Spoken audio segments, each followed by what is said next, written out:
Hello and welcome to Mostly Minnesota Music Podcast Edition. I'm here with my guest host, my co-host, Heather Baker. Hello. Hello, yes. And I'm here with the members of Turn, Turn, Turn. We've got Adam Levy, Savannah Smith, and Barb Brinstad. Thank you guys for joining us. Thanks for having us. Good to be here. Yeah, you guys have had a great summer in some ways, and the same summer we've all had. You've just released an album on June 26th. Yeah. How was that? How was it? How is it going? I know you guys have been recording it for a while, because back in the olden days, I used to see you guys play once a week. Right, so I think we finished recording it last, was it April or May, with mixing down in the summertime and probably some finishing touches late in the summer. Adam and Savannah, correct me if I'm wrong. And yeah, we were going to put it out, well, we kept waffling and going back and forth, but of course COVID changed everything. And so we moved the dates around a few times and even thought about pushing it back to the fall. We were going to put it out in early June with a big release show at the Cedar Cultural Center on June 6th. And then we had the riots happen. George Floyd was killed in late May. And so we decided to respectfully hold it back until the latter part of June. So that's how we got here. As somebody who's put out records for a number of years, it's sort of a weird feeling. Like usually you're playing a bunch of shows live when your record comes out and hustling that, but it's kind of hard to do that now. So in some ways, like the record and the music feels like a bit like an abstraction. You know, we're watching people listen to us on Spotify in other parts of the world and getting a little press here and there, but I have to keep texting the band and saying, we're a band, right? You know? Yeah. I wonder why you're doing that. You know, what's so funny about that? I've never released an album before, so this is my first time, but I have a background in digital marketing. And so when you guys talk about like, it feels so weird to put this out now, I'm like, well, let's just do other marketing stuff. You know, I've never had the experience of having to play a lot of shows and sell merchandise at a show. So I'm like, yeah, let's do more video. Let's just push it on this platform. Let's keep doing that. So it doesn't feel weird to me, but again, I haven't had that other experience. Well, you're kind of, it's a perfect blend together then, because what a gift to have your background. Yeah. Well, it's been going well too. So as Adam said, we've gotten a lot of listens and regular listeners on digital platforms. We're selling a lot of records. We're selling a lot of vinyl and CDs in local record stores. In fact, I dropped some off at Electric Fetus today. And like, he just grabbed everything I had. There was a huge line out the door at Electric Fetus. For our record. Yeah. That's fantastic. Awesome. But I mean, so I'm kidding. I'm kidding. No, you're not. No, you're not. The timing is interesting because clearly people wanted to go buy music. Yes. And I'll tell you one little other story and then I'll let the other guys talk. But I was recently at the doctor and I was just thanking him so much for everything that he was doing during this difficult time. And I told him I was a musician and he said, oh, I want to thank you for all you're doing because it's art that's really keeping us going, art and especially music right now.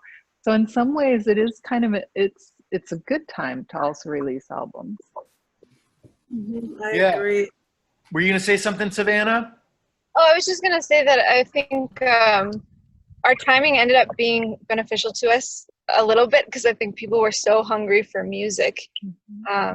Post-quarantine, it's like everybody was kind of holding off on releasing. And, you know, we toured back and forth with it, but I think the decision to release it really was a good call in the end because so many people are they're hungry for it. They're out there. They're excited to support local record stores again. So it ended up working out as weird as the timeline ended up being.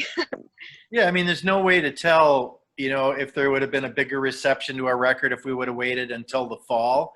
But it feels like there's just not a lot of records coming out now because people are delaying them.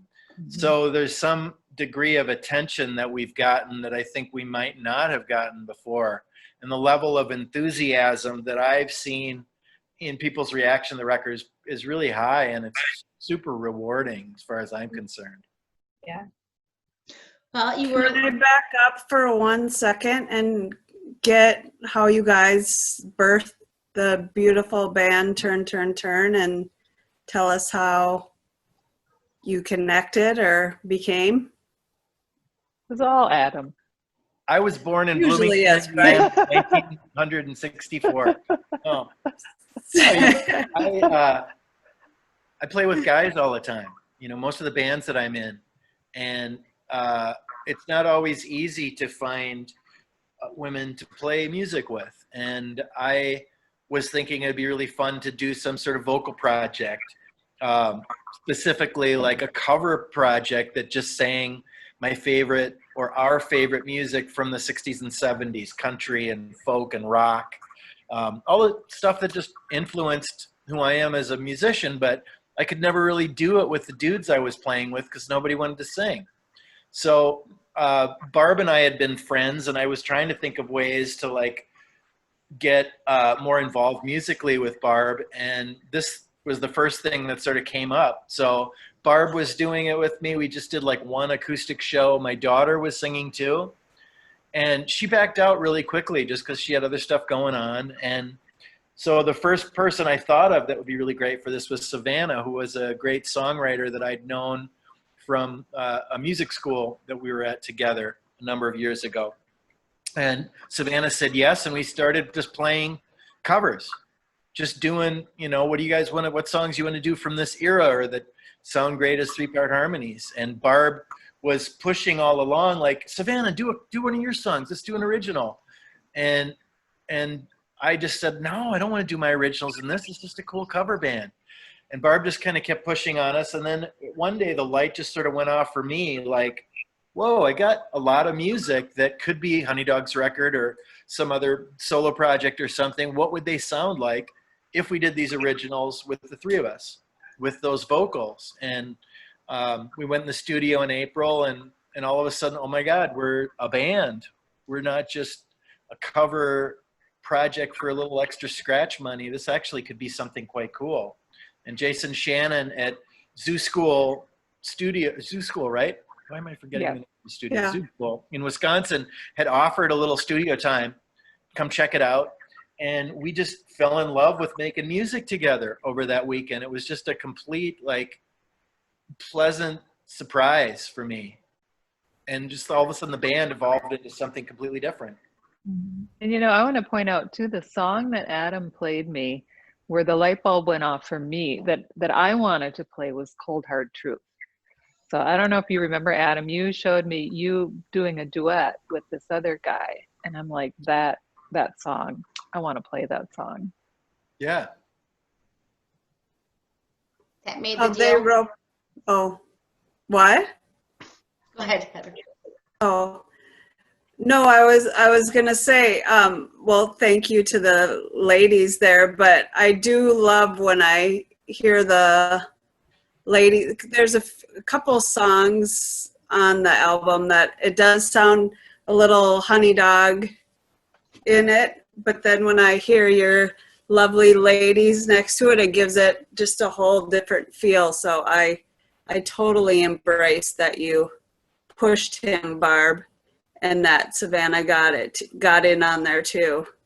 I was gonna say, oh, sorry. No, I was just gonna add, and as Adam said, he had songs that he had prepared, but he also insisted that Savannah and I contribute our songs as well. And that was a little weird for me because I hadn't written songs for a long time, and Savannah didn't have anything right then. So, but fortunately, we came up with a couple of songs that we thought would all work well, and so they made it onto the album. That's what I wanted to know, if you did have something separate. Did you write together at all too, or is it No. sort of? We haven't written together yet. Barb and I, we tried a little bit when we were recording, but we didn't really, you know, if you've ever been in a studio session, it's like you sit around. Oh, shit, we're needed. Oh, I'm sorry. I don't know if I'm supposed to swear. That's Um, okay. That's something I think that I personally am really looking forward to in the future is co-writing. But at that point, Barb and I kind of sat down and we hashed out vocals together while Adam was tracking. But as far as the writing goes, not yet. But I think when it happens, it's going to be really magical. I agree. We're just starting to do that. And I think we haven't quite developed our process yet, but we all have songs in us and we all have lyrics in us. And what feels really good to me is that now I get to share it with two other people whose opinion I completely respect.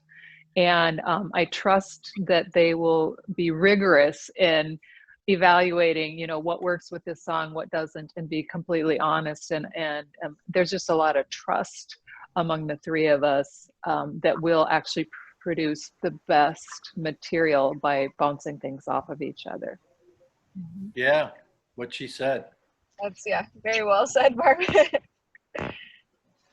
Have you been able to, It's like working with really great editors or working on a PhD project as a team. It's like, that you're going to get an A on this because you're working with the smartest kids in the class, and somebody's going to catch a mistake and won't be shy about pointing it out. Plus, if you feel safe and respect each other enough to say, like, how about this? It's not attackful or whatever. So then the growth is off the charts for all of you, Yep. Yeah. I can't wait. Yeah, I'm excited about the next step and more music, and we're starting to throw things to each other and bat them back and forth. It's an unusual time too, just because it's not always easy to get together with everybody, but most of us now have some sort of way of recording ideas. So, I can record something and throw it to Barb and Savannah, and then they can bat it back. have you been able to play together in the same zip code, in the same house, in the same? We had one Yeah. rehearsal, right?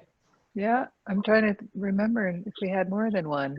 I think it was just one. We made a right? video a couple weeks ago. Yeah. Oh, yeah. Got a video, and it was really freaking hot outside. There's an interesting story about that video. There is. Can you tell? Can you tell? Well, actually, I want Adam and Savannah to tell me what happened because I don't know exactly what Well, it's- happened. It's a hard story to tell because it's about drones and Barb naked and Drunk, obviously. lots of psychedelic drugs.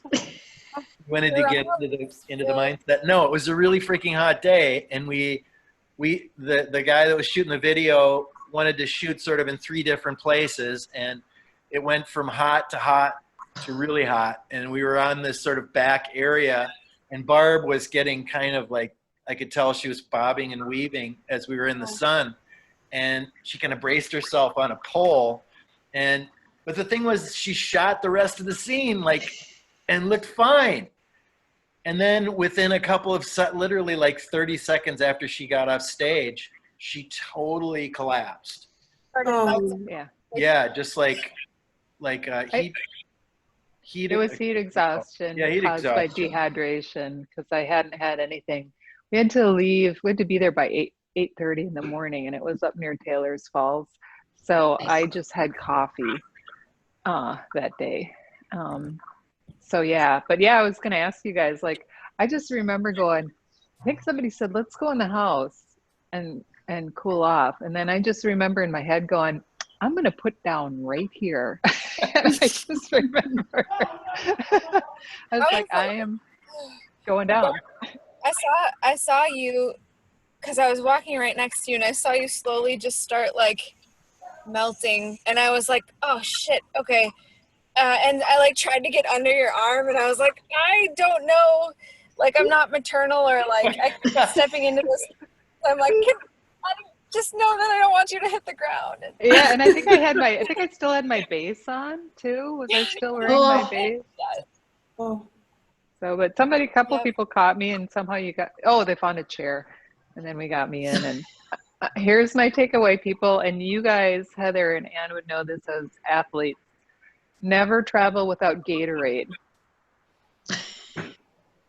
yeah. I'm always going to have Gatorade on hand because that's what kind of brought me back.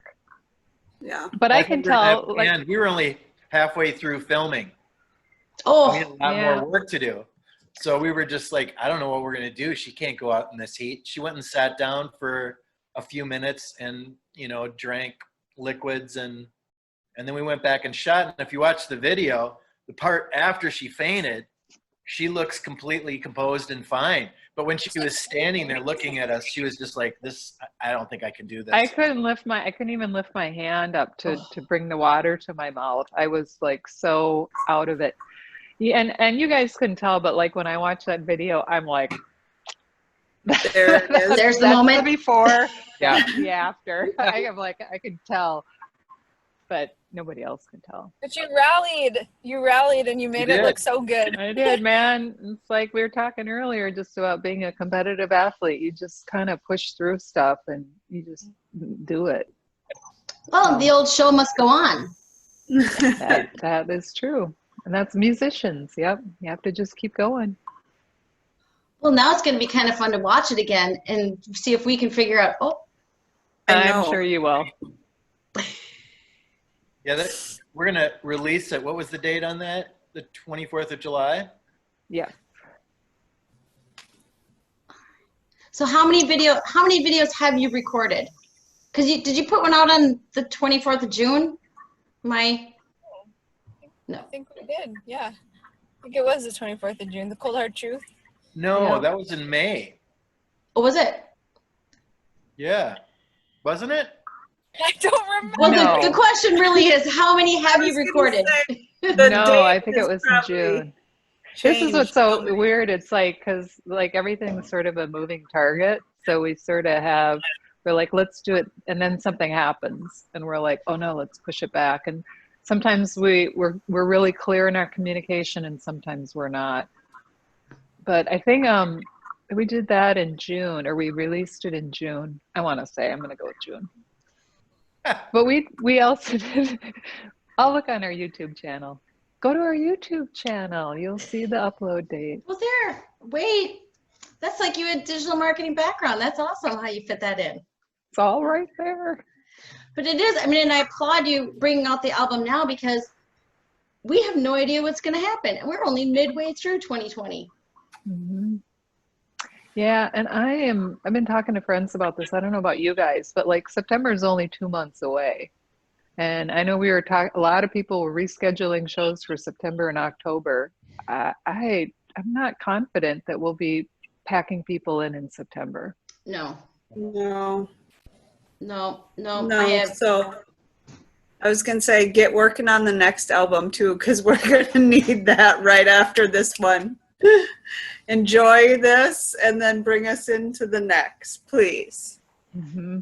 So as musicians, how do you do your whole life differently? I mean, how do you fill the time that you're not doing live music? How do you, when you play live music, there must be a buzz you get. It must sustain you in some ways. Are you able to find alternative ways to catch that buzz?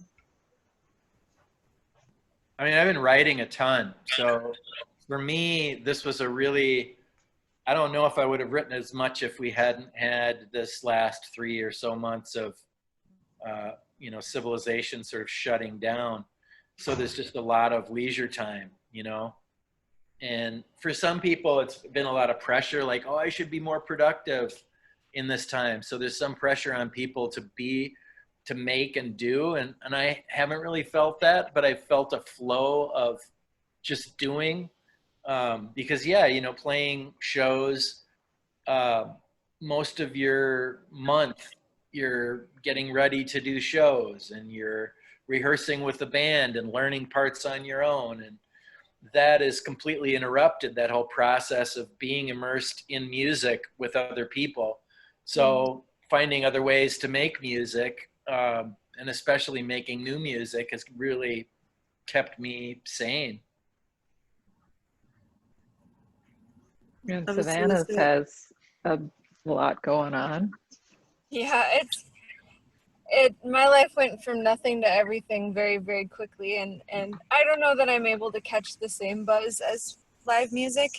And I definitely fall into the category of Adam, where the whole quarantine was, I should be doing more creatively. I had a lot to do with my hands, but I always have big pressure on myself when I'm not writing as much as I feel like I should be.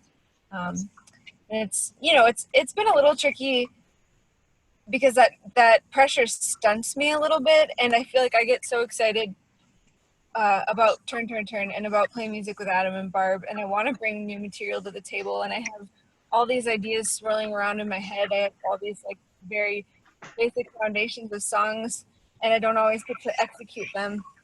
But hopefully when things level out and there's a little less pressure, I can kind of navigate that a little better. But yeah, creativity is something I always struggle to make time for, that I think I need to do better at. Savannah also just opened a retro used clothes, what do you call it, boutique in Eau Claire. And that's probably taken up a huge amount of time and energy getting that ready. Yeah, it's been like I said, when I talk about it and how busy I am, it sounds like I'm complaining, and I'm absolutely not. It definitely knocked me on my butt a little bit. But that's been a really wonderful spot to put all my energy these days.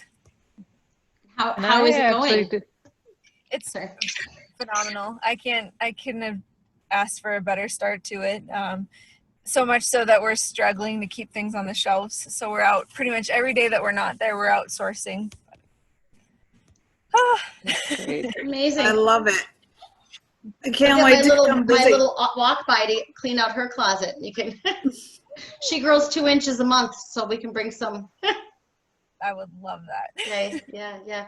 And Barb, for you, how has it been? Yeah, I was just going to say, I'm not a natural born performer. It really took me a long time to get comfortable performing. I mean, years. And I would still get a little nervous before every gig. And in fact, I'm already getting nervous for next Saturday's gig. I am. I've had butterflies for like a week. Just because I have a lot of natural anxiety. So I just practice a lot before a gig to make sure that I'm not messing up. So I don't miss that, but I do love when I'm performing and where you're in flow state on stage with the other musicians and with the audience. It does give you a high that can't be replicated anywhere else. So I do love that. It'll be interesting playing to no audience, so that'll be new. But like these guys, I've had other things that have filled the void,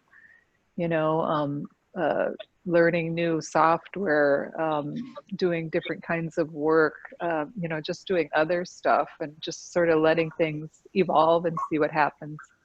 But I am very excited to start writing some new material with these guys, because I think we're going to come up with some really great stuff. That's great.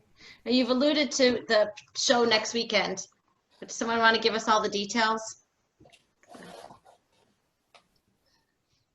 I can do it. So we're playing at the Parkway. It's going to be moderated or I'm not sure what the right word is, by Brian Oak. He was just recently added as the MC of the evening. Okay. It's going to be a live streaming event. They've thought long and hard about how they want to do it. They want to make it a quality live stream. So it'll be at the Parkway, and you can go online to our website right now or our Facebook page and get tickets. I believe the tickets are $15 a person. So between songs, Brian's going to talk to the band as well. And we will have the three of us and a keyboard player and a drummer. So not quite a full band. We're missing a a second guitar player, but we'll have a fuller band. And I don't know if people are going to be in the room. I'm not sure where we're at with that. Yeah, it won't be an audience, but there may be just a few people there. Sure. And how do you prepare to, I've done a lot of training in my time, and about 3 years ago, I had a deal where I had to do a webinar a month for about a year. And so suddenly I'm presenting to no one. How do you prepare to play to a much smaller group? I just practice my ass off. Same as usual. I did a live stream event. I did two. The first one was alone. That was for Jess Roquette. And Oh, that's right. And then with Faith, did you? Yeah. Yep. And then Faith and I did one. And I have to be honest and say that the first one I did alone with zero audience interaction, I was panicking, and I'm like, that was horrible. Nobody said anything. I couldn't see it if they did. I couldn't see the faces of everybody. It's like I get so much off of a live audience. It'll be interesting to see. But again, as opposed to being solo, I'll have Barb and Adam there too to turn to and just kind of feel better about it. Yeah, we're hoping it looks and sounds good. I mean, it's a little bit of an experiment. The Parkway is launching a series of shows like this. And I mean, as far as I'm concerned, there's been so much music for the last 3 months of people in their living rooms. And while it's really intimate and awesome, it just poses a number of issues, which is, how do you keep people's attention on a small little computer screen, sonically and visually? So we'll see. I mean, I think we're going to be probably as ready as we would be for a show if there were going to be a lot of people in the audience. But I want to feel like I know what I'm doing. I haven't played in a long time, so. And we will dress up and coordinate our outfits. Oh, good, because I love that fact for you guys. But I do love that the Parkway is going to have Brian speak and talk to you and kind of I feel like that, whatever, like VH1 behind the scenes, sort of like you get a little bit more of your personalities with the music or hear the stories or whatever. I think that's more engaging. I agree. That's a key factor, yeah. When I heard that he was going to do that, I was like, oh, that's brilliant. And it'll be so much more interesting for the audience. And we won't really have to worry too much about, like, normally with an audience at the Parkway, we engage with them, or even the Astor, where there's some engagement with them. And so absent that, we'll have Brian to talk to. Plus, we did do a podcast with him, I think it was in April, that we haven't actually promoted too much, and we will this week. So we definitely have a rapport with him. Good. You guys always do a fun job with your quizzes in the middle of the shows. You should find a way to incorporate that. Where does this come from? Where does that? It's always been a fun part because you have a great depth of knowledge of music as well as such talent for playing. Well, sometimes when we've done those quizzes, I've been absolutely incorrect. And depending on who's in the audience. That. But yeah, it's hard with conviction. I don't know how we could do that. Plan in advance. See what you're going to ask in advance. I was going to say, how did it go from Astor when we were like getting to see you guys once a week, which thank you. I loved it. And, right at the end of it, it was like, boom, the world stopped. And then I see you guys as sort of like a family. You might needed your little spring break and then, okay, whatever. And then it's like you're not seeing each other. How does that, just mental health wise, I can't imagine. It was hard. Yeah. I think that point of playing together every week, that really, for me, it helped me figure out what I was doing and what to sing and play. And, you just get more and more comfortable with the songs. And just being on stage with two other people to talk about stuff. And when that was gone, it was really tough, you know, and there was no sense of when this was going to end. But we stayed in touch the whole time. The thing was, there's lots of to do related to putting the record out. So I did feel connected to everybody. We talked every day. And with all due respect to all the bands I've been in over the years, I generally find myself as the person who kind of does most everything in the band.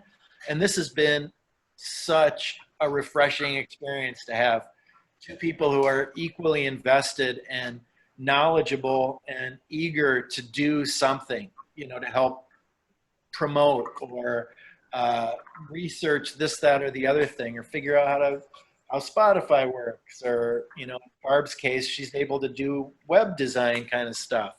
So we've been sort of busy perfecting and shining up other aspects of what we do, even if we weren't able to play music together.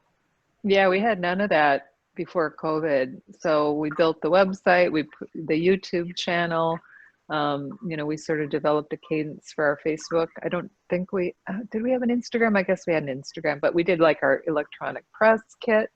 We did a lot of work to be in a position where we could really promote the album. And stay connected. So that makes me happy. Mm-hmm.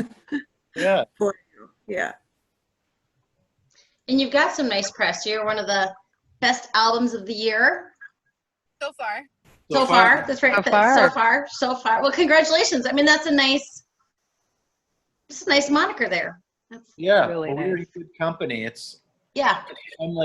I have mixed feelings about lists, because oftentimes you feel overlooked or ignored, or something in the list you feel doesn't deserve it. But it's, you know, it's always an honor when somebody compares you to other people and, you know, says they like what you're doing.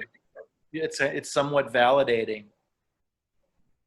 It's good. Yeah, we thought the album was good, and we were, you know, we had it for a while before we released it, and I remember thinking, oh, this is pretty special, but what do I know? You know, I mean, I helped create this, and so it is, as Adam said, it's very validating when your peers recognize that this is also a quality piece of art.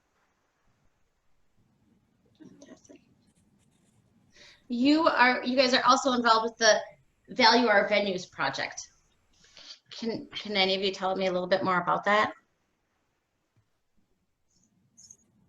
I mean, basically, I think they're trying to raise funds for venues which are at risk in this period of going under. You know, all of the staff at these places have been furloughed, laid off, fired, whatever. And, you know, it's hard to pay the rent at a lot of these great venues in town. The music, it's a symbiosis. Bands depend on venues to play. And if the venues aren't going to be there, you know, we don't have anywhere to play. So we were flattered, I guess, to be asked to do for Turf Club, to do a photo shoot in front of there. And it's a lot of, I can't remember how many bands. It looks like it's 50 or something. More than 50. More than 50. Yeah, it was an honor as far as I'm concerned. It is. It's going to be difficult. You said there is that symbiosis of the live venues and the musician. You know, it's hard to have one without the other. So hopefully. Yeah, I was just thinking recently, like this week, like absent those venues, what do musicians do? You know, I have a friend who's a dancer, and she's going through the same thing. It's a little more difficult for her, I think, but she's like, where can I have a dance performance? You know, could I do it in this field across from my house? And how would I work with the other dancers? How would we choreograph this? So when you're collaborating to create art, and you don't have the spaces to do it, there are a whole new set of challenges that you all of a sudden have to deal with. I mean, we can do stuff. You've seen, you know, people are doing stuff online with the multiple shots of people in different locations. So, I mean, at least we have that, but that does take some technical know-how and the time and the motivation. Yeah. Well, and you're seeing that there are some shows. I think the tricky part of it is that you want everyone to be there, and now the rules are telling now you don't. I mean, that's a very hard balance to strike, because I would sure like to go see live music. That's what I used to do 6 nights a week. Mm-hmm. So it's one of and obviously I don't have the same relationship to music that any of you do, but they're somewhere that someone's got a brand new roller skate and someone's got a key. So we have to find a new way to put those two together. Yeah, I think people really want to. I mean, I think that's why you see people flocking to bars and venues like in Wisconsin or wherever they're allowing people to play. Is same thing. People want to see a performance. They want to engage with the artists in real life as opposed to digitally. So I kind of wonder what's going to happen in Minnesota in the winter. I have no idea. It's going to be like The Shining. I kind of worry about that. I do worry about that. I think people are going to lose their shit. I will, for sure. It's not going to be pretty. I know. I mean, at least now we can go outside. We can have some semblance of normalcy. It's a new weird normal, but we get a little bit of what we missed.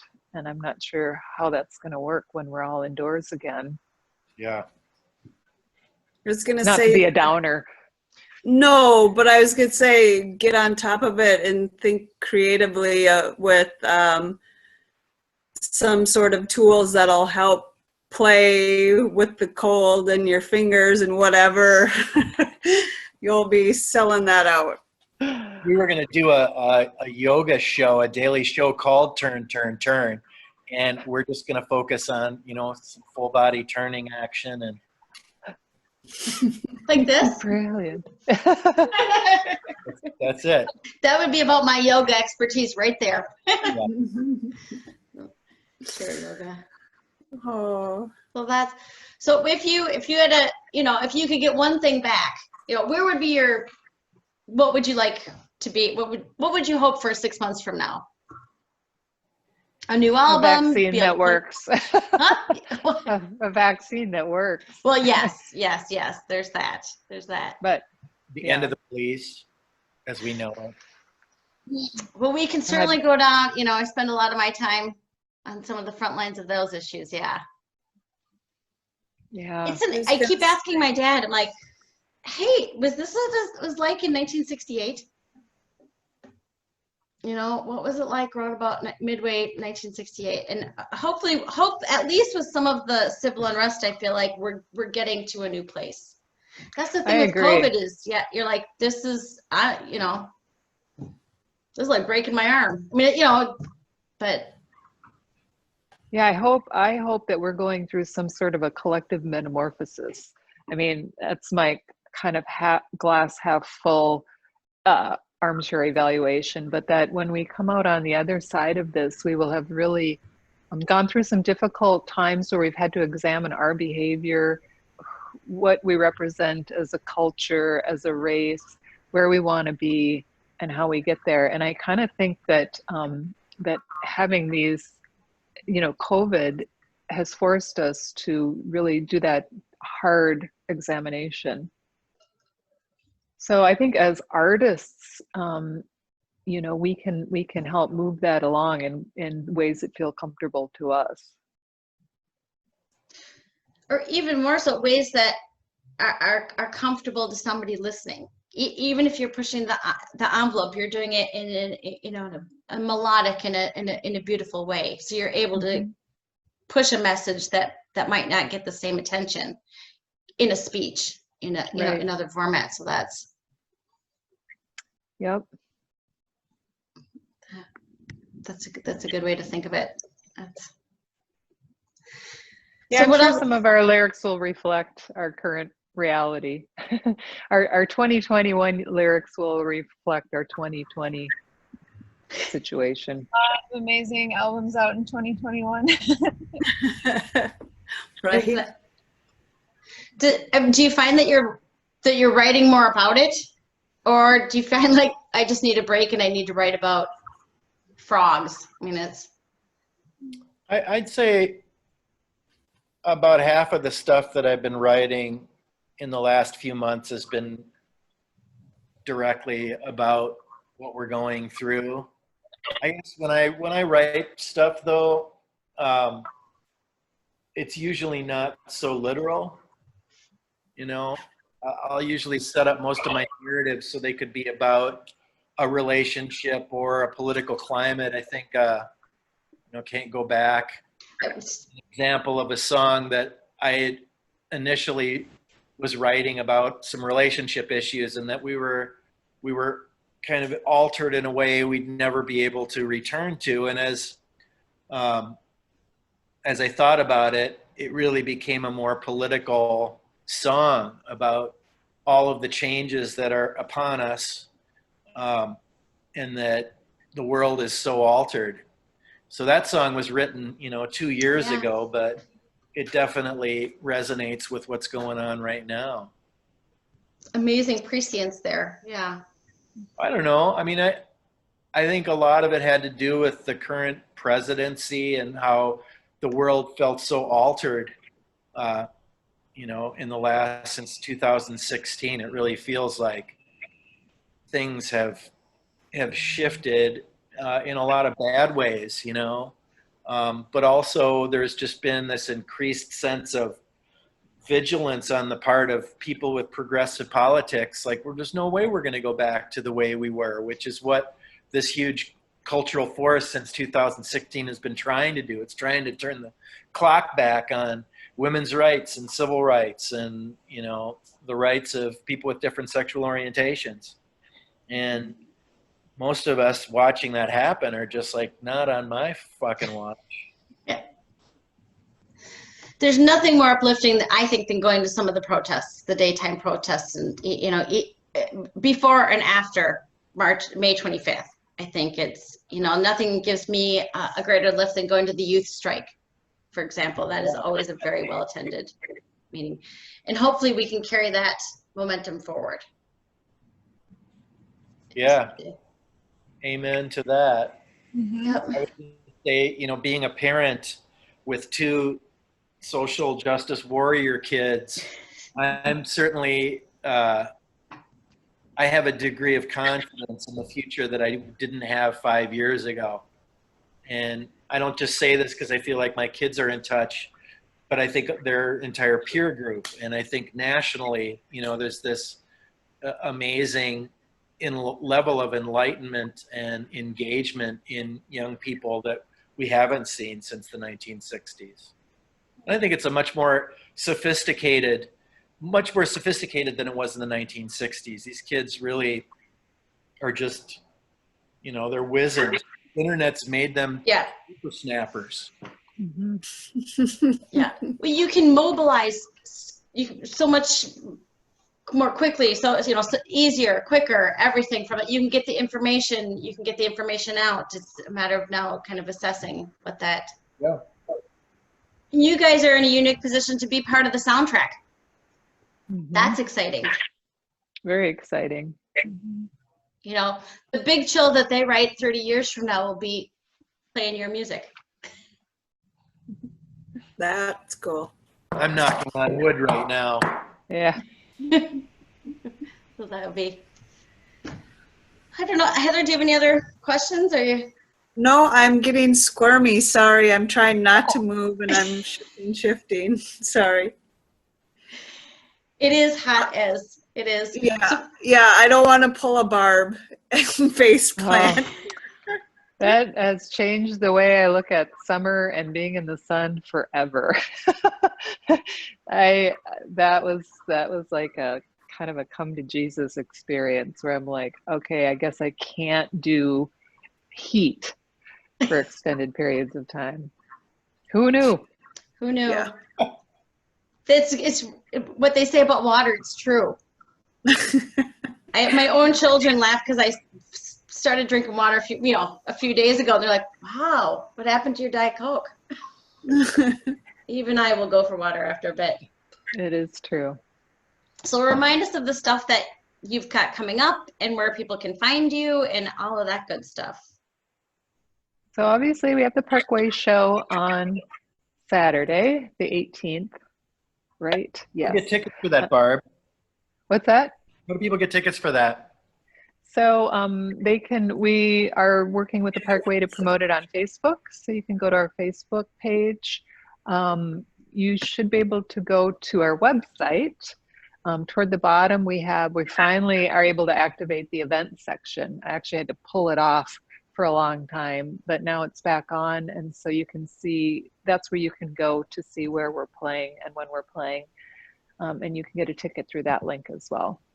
And then just going forward, that's sort of the website is our source of truth. So that's where we have all of the information about, where to find our videos, where to get to our Bandcamp page, where to get to our social pages, our YouTube channel. That's where you want to go.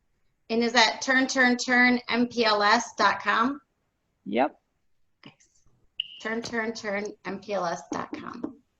Yeah, and if you're trying to find our record in record stores, whether it's in Minneapolis or elsewhere, if it's not there, ask them to order it. But you should be able to find it at least in the Twin Cities at most record stores. And the one in Eau Claire. Revival Records in Eau Claire has it too. I was going to say, Savannah, do you have it at your store? It's embarrassing. Someone came in and asked the other day, and I didn't even have a copy on me. But I'll plan to have a few at the store too. That's like a parent with no pictures on their phone. I was just thinking that today too, because we've recently been asked by a couple of boutiques to include it there. So we're selling vinyl and CDs from a couple of South Minneapolis clothing and things stores.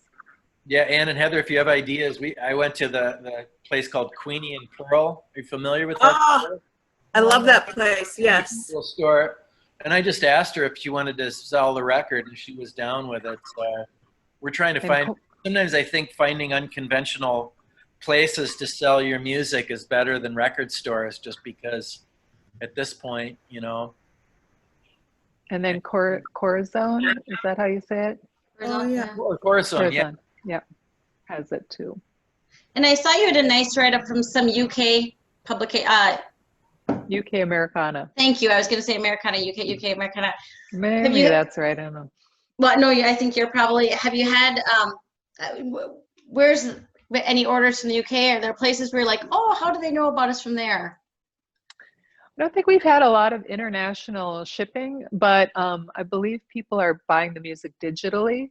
There was a time we were trending in Oceania. So Australia and New Zealand found our music. Apparently they have a big Americana scene there.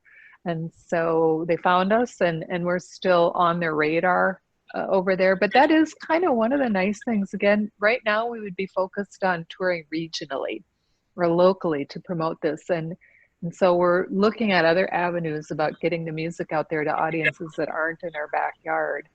And so, yeah, we're being listened to all over the world right now, mostly in the United States. A nice little following in Spain. I know they've ordered a bunch of stuff. I was over there about 1.5 years ago, and they just love American music, and particularly music from this neck of the woods. So I'm hoping that we can the three of us can get over there sometime in the next year. For sure. You should find some bands in Spain or in New Zealand or someplace and do an online show somehow with them.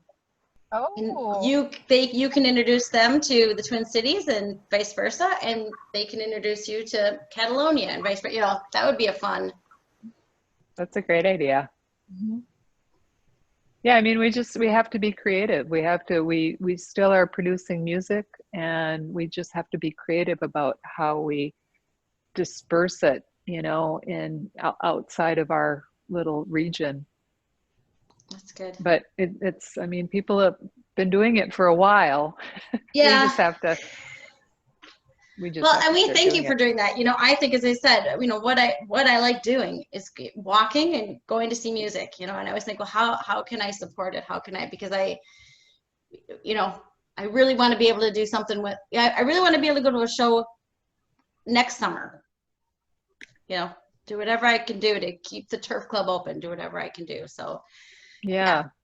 it's great to Well, hear all of these different let's ways. hope that we'll be playing next summer. We actually did book a date for next summer. So I think it was a music festival and I can't remember where. Well, But that yeah. sounds like a high note. That's to leave on. So you're playing next summer. We can get tickets. It's done and dusted. But I will remind folks, you are playing next Saturday at the Parkway, which is a gorgeous place. And you'll be interviewed by Brian Oak in between. I mean, it sounds like it's going to be a fun, a different kind of event. So that is something that is hard to do live. Yeah. Yeah, and they are definitely going to make it, as I said, a quality event with the video. So, you know, it's not just going to be a person with their iPhone, which I don't have a problem with at all, but it'll be very well done. And we will have a small audience there, so maybe Ann and Heather, we can figure out a way to sneak you guys in. Ooh. Please, please. That would be awesome. You know, I have to say, if venues were opening up something to that, let's say if you used to go see music 6 nights a week, you're probably saving some money right now. I Yeah. write a check to place it, you know, to say I'd be one of the few. It's hard to do that because it's not very democratic, but maybe raffle tickets. Because that's, yeah. Or, you know, so fantastic. Any parting words? Otherwise, I'm just gonna say thank you. Yeah, I just wanted to mention Jason Shannon, who helped record the record, and how much I think he really shaped how we sound. And so I feel indebted to him as kind of a fourth member of the band. That's fantastic. Yeah, it can make all the difference. Mm-hmm. That's nice.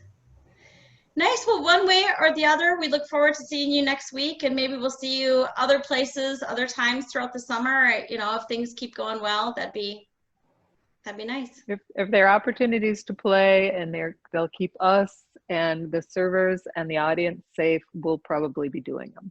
Yeah. And thank you for all your support, you two, and your boosterism for local music. Much appreciated. Well, that's what we like to do. It's fun. So, all right, turn, mpls.com. Thank you. Thank you.